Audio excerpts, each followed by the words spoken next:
Hello, everyone. Welcome to Grid Live Pre-Race Formula One British Grand Prix race weekend. I'm Joe Sanriega. With me, Mara Piacentino, and from Fans and Focus Media, Nicole Fry.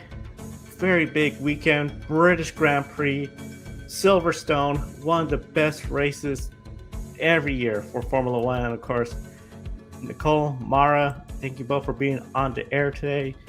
Got to ask you both, Mara, starting with you. One word to describe qualifying. What word would that be?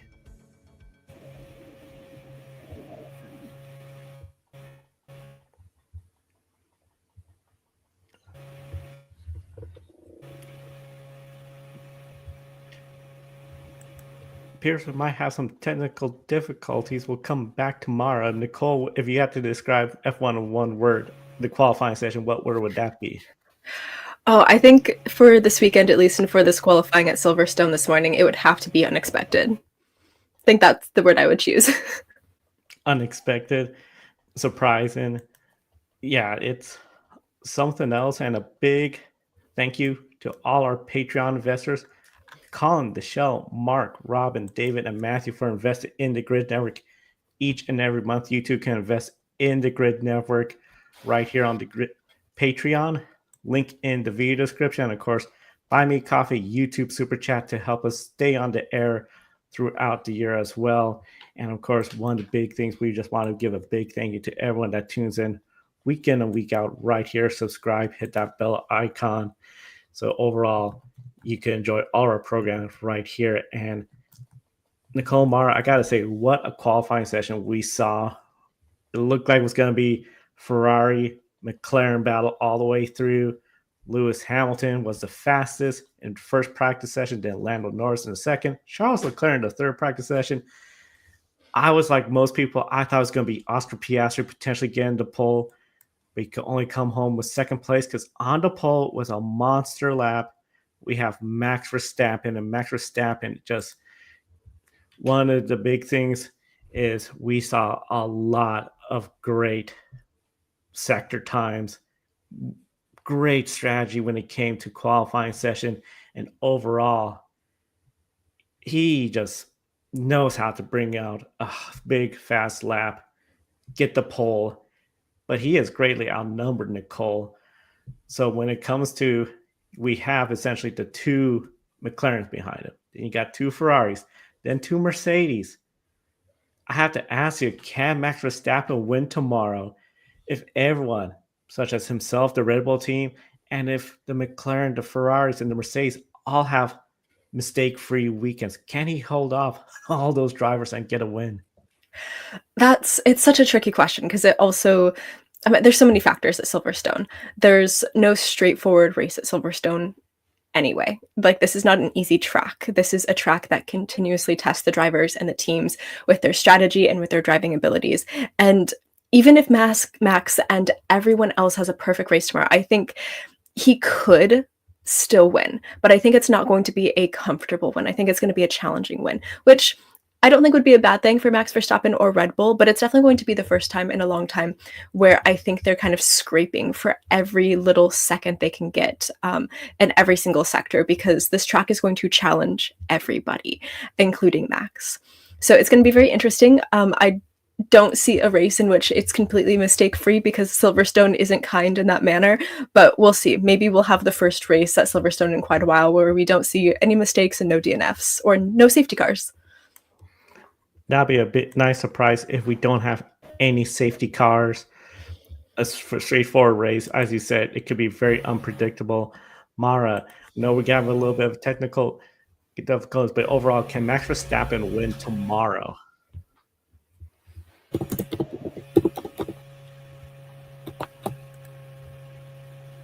Seems like we still have a little bit of some network issues for Mara, unfortunately. But overall, it's going to be one of those years we're very excited for British Grand Prix. Now, I think when it comes to this race, Nicole, as you brought up, you're going to have Max Verstappen out there, and it's going to be very competitive. It's going to be a very close race. I'm just thinking, too, it's going to be a matter of when it comes down to the pit stops, he's going to be outnumbered because if you had the two McLarens behind you, one's going to try to overcut you, one's going to try to undercut you. Somebody's going to get around. It's just going to be a frantic race for the Red Bull team to try to pull off the wild card, as you mentioned, the safety cars. Hopefully, he's not involved with the safety car because one of the big things behind Max, directly behind him, Lando Norris. Lando Norris, alongside of Max Verstappen, you got the points leader, Oscar Piastri. All three in a tight points battle for the F1 Driver Standings Championship. This start is going to be very important for all three of them because they would love to be ahead, that clean air, try to get away from the DRS zone. And one of the big things we have seen before at Silverstone, fireworks, first lap incidents at this track. Of course, Max Verstappen being involved in such an incident with him and Lewis Hamilton making contact on that first lap, battling for the lead several years ago. Do you believe a first lap incident could occur between these three drivers? And does any of them take that first lap more cautiously? Ooh, I don't think any of them are going to be more cautious than normal. I think they're going to do what they do best and just go for it because that's what they do.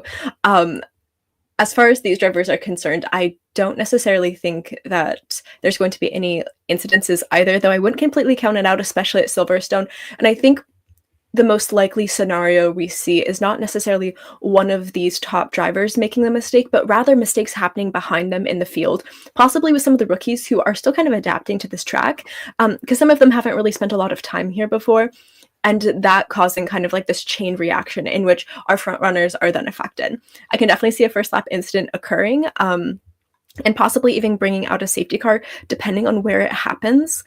It's gonna be a tricky race, especially with possible weather conditions kind of on the horizon. I've heard some rumblings of possible rain or maybe it being a little bit more chilly than normal, but I've also heard that, oh, it's gonna be perfectly dry and very sunny. So we'll have to wait and see. I don't think this track is predictable in any manner. And as far as these, like incidents, will not happen.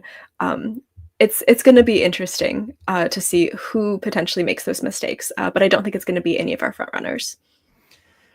I think the front runners are going to be, as you said, they're going to see the big picture. Max Verstappen's going to be aggressive, but I can see Oscar Piastri. I'm going to let Max get this corner, especially on that first lap, because he has a championship points lead. He does not want to lose ground with Max Verstappen causing a collision and Lando Norris getting an easy way around.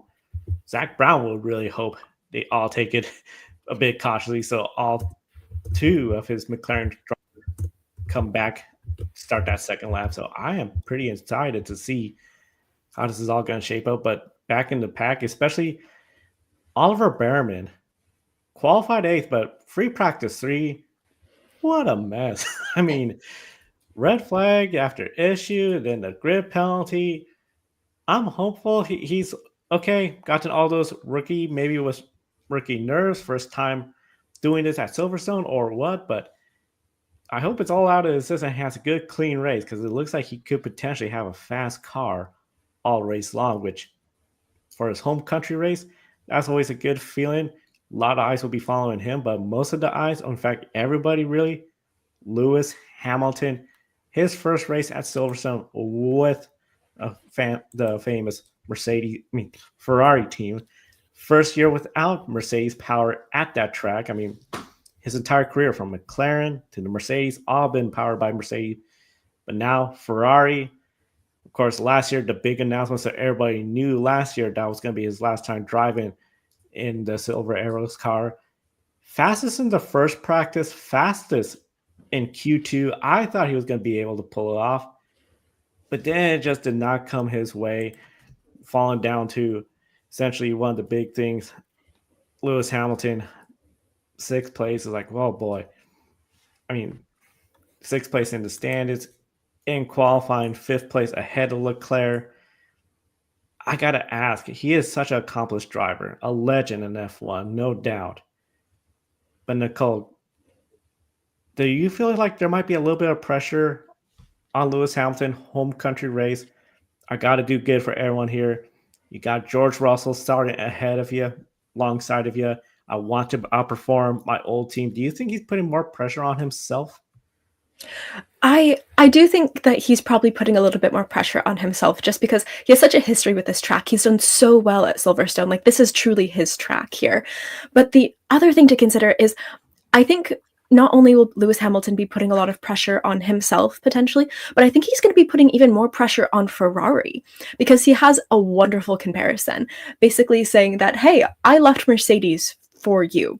What can you do for me? You've told me that you're going to be able to build me this amazing car. Now you need to prove it because this is a track in which I know I can perform. I have proven that I can perform here, and he's proven it again today. And yet there are still, I think, some worries that maybe Ferrari haven't caught up to the standards of Lewis Hamilton. And this is going to be a really big test for both of them. I think not only is Lewis going to want to prove something to Mercedes, but he's also going to need to make a point for Ferrari that if they cannot give him a car, then there's going to be some big issues. And I think we saw kind of the first little bit of that actually this morning during qualifying when he got brought into the pit lane and said, "What do you mean I can't go again?" And they said, "Oh, we don't have enough fuel in the car." So obviously they're not entirely on the same page at Silverstone all of the time.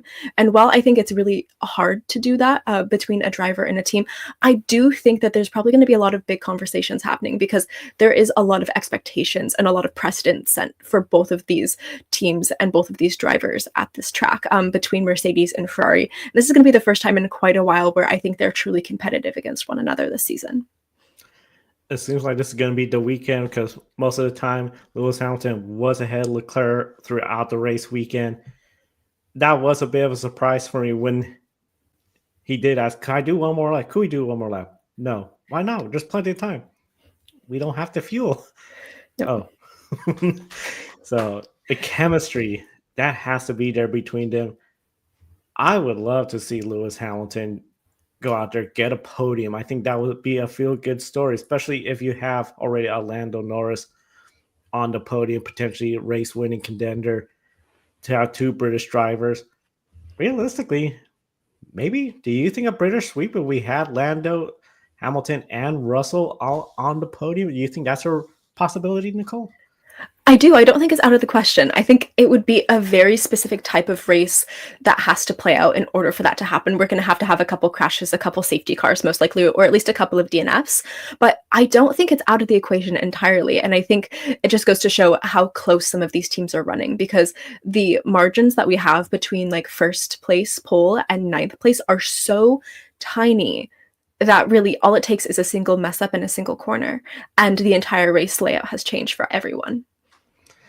The tire race would change the picture. A safety car, especially if it's during the pit stop cycles, oh man, that just changes everything. Mm-hmm. One driver, I think he could have gain if there are some safety cars, especially if it takes out any of the McLarens, Ferraris, and Mercedes. Max Verstappen, of course, Yuki Tsunoda. With the grid penalties, he's starting a little bit higher up when it comes to 11th place rather than the 12th place qualifying effort. Quite a ways before it could be any assistant, and a lot of eyes are going to be following Max Verstappen this weekend because we saw the rumors, Nicole, really spread about Mercedes team for 2026. What started as just a distant, could he go there? Maybe Aston Martin. It seemed all of a sudden people were talking like, we might hear something this week or we might hear something soon because everyone is pointing to the performance clause he has, which most drivers have in their contract. For Verstappen, lower than third place during the summer break, he has options to start looking.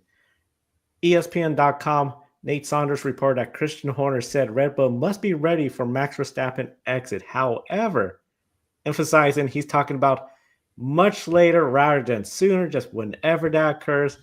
He did not confirm or deny that Max Verstappen is staying. Max Verstappen, of course, being interviewed, he mentioned, well, there's always that the grass is greener on the other side. He talked about the commitment of the team, but again, he did not confirm I'm going to be back next year. Do you see Max Verstappen move to Mercedes a real option, and the idea of Verstappen and Toto Wolff working together? Do you see that happening? It's always a possibility. And I say that a lot in Formula One because nothing is ever truly off the table. And I think after last season, in which we were all as fans kind of traumatized when we heard about so many changes happening to so many of our beloved drivers with our beloved teams, especially and very notoriously with that infamous announcement from Lewis Hamilton about his move from Mercedes to Ferrari. I think it all kind of shook us a little bit because it's been so long since we've truly seen a really almost controversial change in that manner. And it wasn't a decision from the team standpoint necessarily, but it was a decision directly made by a driver. So I think as this conversation happens every single year around the summer break, what will happen to the top drivers?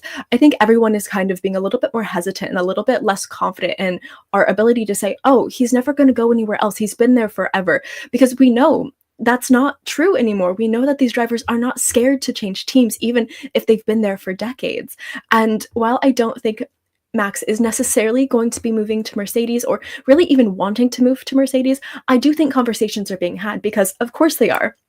They should always be happening. And if you're a good team principal like Toto Wolff, of course you're approaching Max Verstappen, especially if you have a young rookie who is performing phenomenally and a driver like George, who has been with the team for a couple of years, who has shown a decent amount of, approval and good racing, but maybe not necessarily the best. And thinking maybe it's time to look at like how we could like maybe use our money in a different way. Maybe we change our drivers. Maybe that is the way we can get back to the top without Lewis here. So I think conversations are happening. I think it would be silly if they weren't, but I don't necessarily think that there's going to be any announcement anytime soon. And truly, I think if a driver like Max Verstappen, who has been with Red Bull for so long and who has been with them through a lot of ups and downs, is going to make the incredible decision to leave the team after so long, I think we're not going to hear it midway through the season during summer break. I think that is going to be something that needs to play out for a full season. And when he and Red Bull have enough time to truly decide what is best for each of them.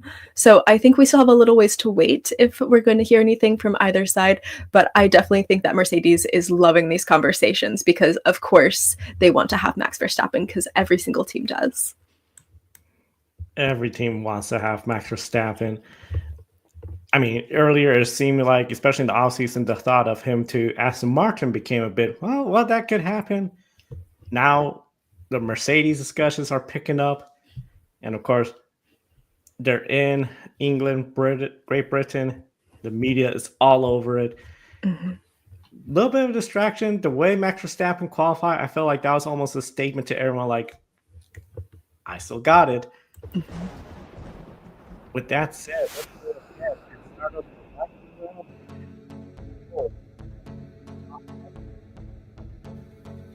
he has finished in the points the last 3 races.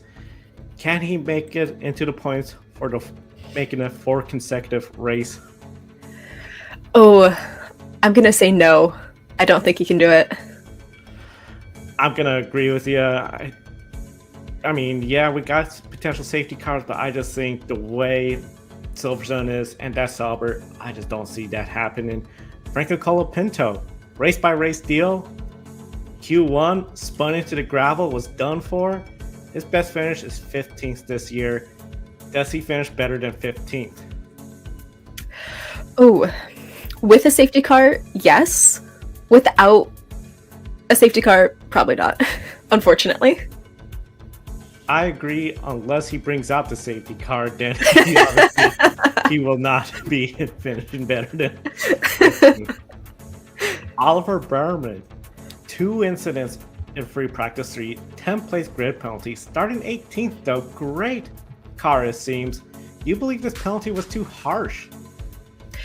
It was definitely severe, but I think it was fair. I think it wasn't too crazy. Especially since it was for the second incident, I think it was fair too. And he has to learn. He's a rookie. He's going to make mistakes. Penalty seems to be the way to do it. Carlos Sainz, starting 10th after Berman's penalties. Can he finish ahead of Alex Albon in this race, who is starting 13th? Oh, yes. I think Carlos is an underrated driver at Silverstone. I think he can do well here. He has won here before. I think he's going to have a good weekend. I think Carlos Sainz will finish ahead as well, too. Pierre Gasly made it to Q3, 9th on the grid. Can he stay in that top 10? Oh, I'm going to say no. just because there's so many other competitive teams and teams that have the ability to play the team game at Silverstone, which I don't think he will have a good option to do. I think he will if there's safety car issues where we have those incidents and everything. But again, if he's part of a safety car reason or there's no safety car, then he is, I think, not going to be there. Yuki Tsunoda, Isaac Hajar, and Liam Lawson, who finishes ahead? Oh, out of those three, I think Isaac Hajar. I think he's had a great season so far, and I'd like to see what he can do here at Silverstone. I have to agree with you. I see Isaac Hajar being the one that finishes ahead, and then Kimi Antonelli. He has retired in 3 out of the last 5 races. Is he on the hot seat with these Max Verstappen rumors picking up? No, I don't think so. He's still a rookie, and I think sometimes we forget that because he's done so well this season in a couple of different ways. But I don't necessarily think he's on the hot seat this weekend at Silverstone. I don't think he's on the hot seat. Traditionally, it seems rookies get the short end of the stick just because they had so much expectation that first year. But as you point out in the prior question, George Russell, he's been there a few years. I think he would be the one, if that move was to occur, to lose out on the seat. Now, of course, towards the back of the standings, that's where we'll find Aston Martin. They are 1 position behind Haas.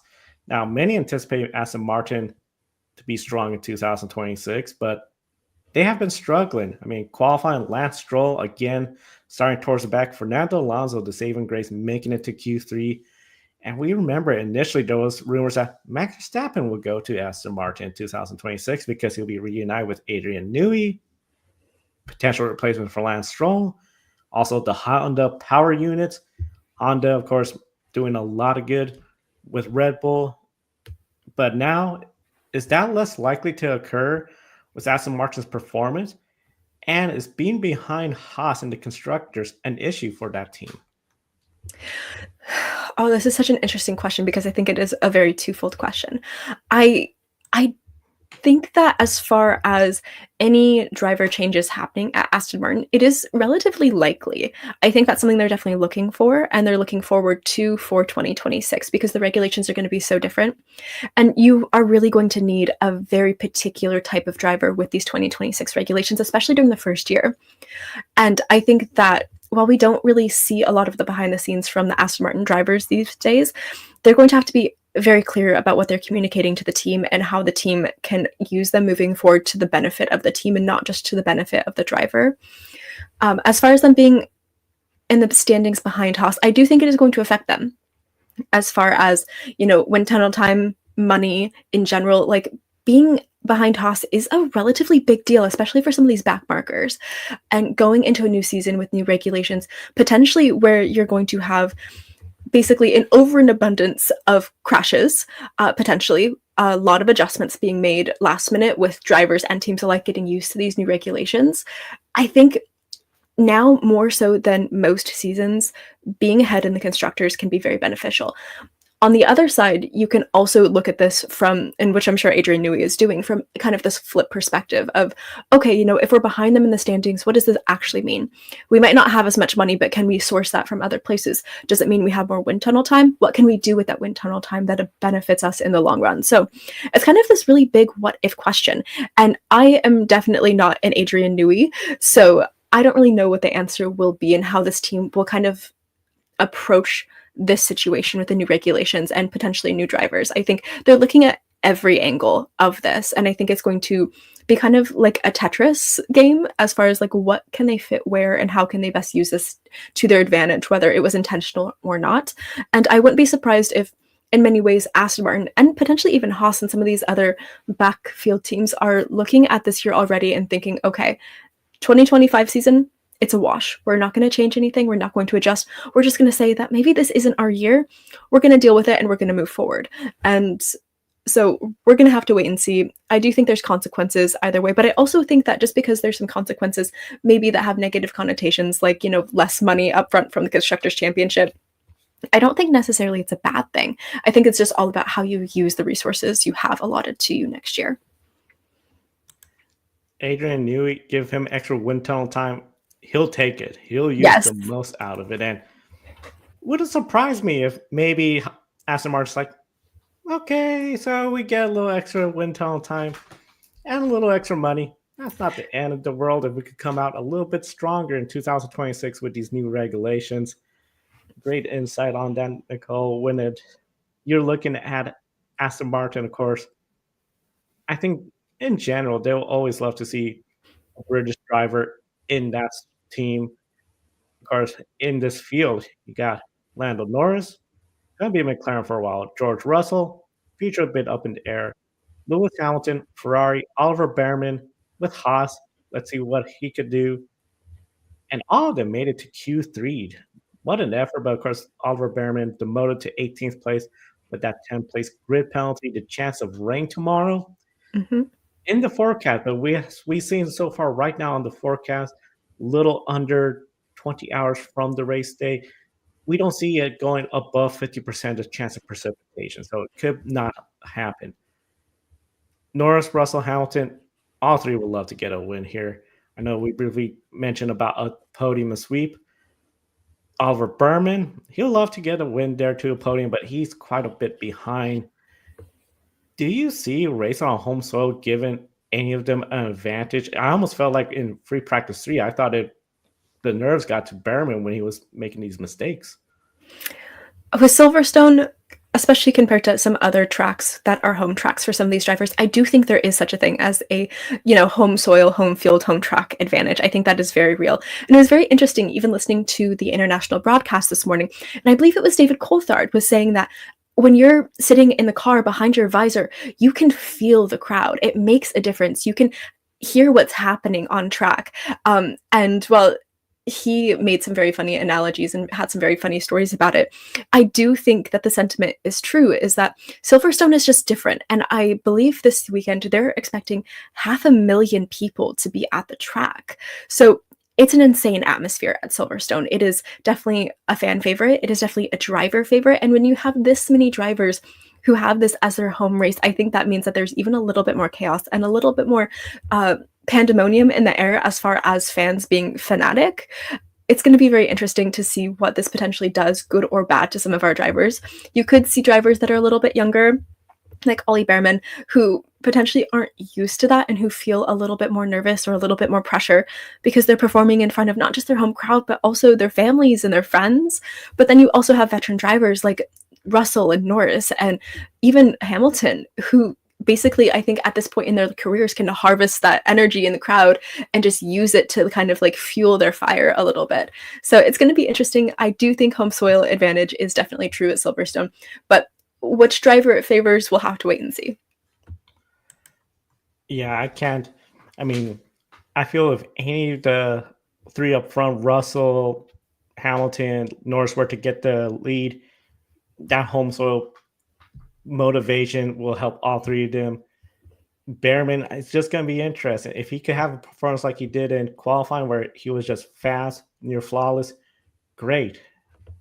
If the nerves get to him, if just the pressure and he starts repeating what we saw in free practice 3, well, then it might be a long race for Behrman. So it'll be interesting to see how this race all plays out. And with that said, let's all go to pick a winner. We encourage everyone in the chat room comment with who do you think is going to win the British Grand Prix. And don't forget, we also have IndyCar there at Mid Ohio, NASCAR at the Chicago Street Course Race. So I encourage everyone watching comment with who you think is going to win Formula One, IndyCar, NASCAR. Nicole and I will share our F1 picks. Later today, we'll have NASCAR pre-race show. We'll share our NASCAR picks with myself, Tanner, and Matthew. Nicole, I know last week we both got Lando Norris, so we got points on the board. Overall, when it comes to the British Grand Prix, you got Verstappen on the pole, then you got the two McLarens, and of course Lewis Hamilton fifth, but there's George Russell right there, who seems to be hit or miss this year. Who do you think is going to win the British Grand Prix? Oh, this is going to be really unpopular, but I think it's going to be Max Verstappen. Oh, I know. And I don't know. I think Max is a phenomenal driver. Obviously, he has a phenomenal car sometimes. But more importantly, I think one thing that he will have to worry about a little bit less than potentially the Mercedes or the Ferraris or the McLarens is the fact that he doesn't necessarily have to play the team game. His second driver is way behind him right now. And I don't see a world in which he's going to have to necessarily fight or advocate for being the number one driver this weekend. And I think Red Bull won't have an issue putting all of their attention on him, giving him the preferred strategy, using his teammate to make sure that down the line he has a better race, versus the other drivers in which they could all potentially have an equal shot at a podium. And I think their team strategy is going to have to be impeccable for either of them to really focus on a single driver and a single strategy for the weekend. So I think he has that working to his advantage. And if he and Red Bull, and most importantly, their car, can keep it together, have a perfect couple of laps, and really get an early lead, and more importantly, I think as well, a really good pit stop or two, I think he's going to be on the podium in that number one position. Very likely, as you said very well, he's going to be hard to beat. I'm thinking it's going to be a McLaren just because of that. The numbers, the two of them, Max Verstappen is just a matter of, it comes down to who gets a better start. I'm almost leaning towards Lando Norris because he could just follow through with Max Verstappen. And I just think Oscar Piastri will then be behind. And then it's just a matter of what Lando can do. With that said, I think I'm going to go with Lando Norris to win at Silverstone. I just think if he could be up there, keep Piastri behind, and then we get to the first pit stop, McLaren are going to put him what they think is the best one, whether it's the overcut, undercut. Let Verstappen be out there with Piastri, and then one of them is going to end up with the lead. So I'm putting my bets on Lando Norris and encourage everyone, share your picks because there's plenty of space on the leaderboard. We're up to 29 participants in Pick a Winner in the chat room. Adam, for Pick a Winner, Lewis Hamilton. Thoughts on that, Nicole? Lewis Hamilton as a Pick a Winner pick. I think that's a fantastic story. I think having a British driver win Silverstone is, at the end of the day, the best possible outcome. And having it be Lewis Hamilton in a Ferrari after so many years in a Mercedes would just be amazing. So I think it's a good pick from Adam. A very good pick, I think, as well, too. A very popular pick. If it gets done, I think this will be the race era we talking about, as well as his F1 pick. IndyCar is going with Pato O'Ward. Again, a popular pick, Mid-Ohio. NASCAR, Shane Van Gisbergen. And Adam, predicts 3 Brits on the podium. That's Nicole. I know you talked a little bit briefly like how that's going to all happen. If we were to pick the order of the 3 British drivers on the podium, my guess it'll be Lando, Russell, Hamilton. What order would you see if it was the 3 British drivers? Well, let's not count out Behrman, but he's quite a bit behind. I was going to say, unfortunately, I think we can probably count Behrman out of a podium, as much as we would hate to say that. But I do think that if we have 3 Brits on the podium, I do think it would be Norris on top, and then I think it would be Hamilton and then Russell. That's a very fun podium. If it happens, the British fans will be thrilled. And of course, we'll be following all of it right here on the Grid Network with the wrap-up show tomorrow. Wrap-up show will be approximately 90 minutes following the conclusion of NASCAR. The race order, F1, IndyCar, NASCAR all running tomorrow. Later today, Grid Live Previews for the NASCAR Cup Series race at Chicago Grand Park. And then, of course, Monday Grid Encore, Wednesday Grid tonight.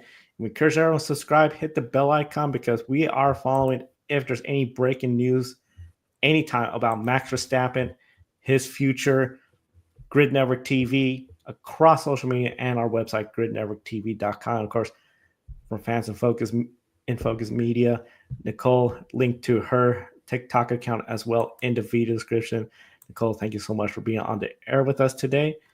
And with that said, we thank everyone for tuning in. We'll see you next time. and enjoy the races.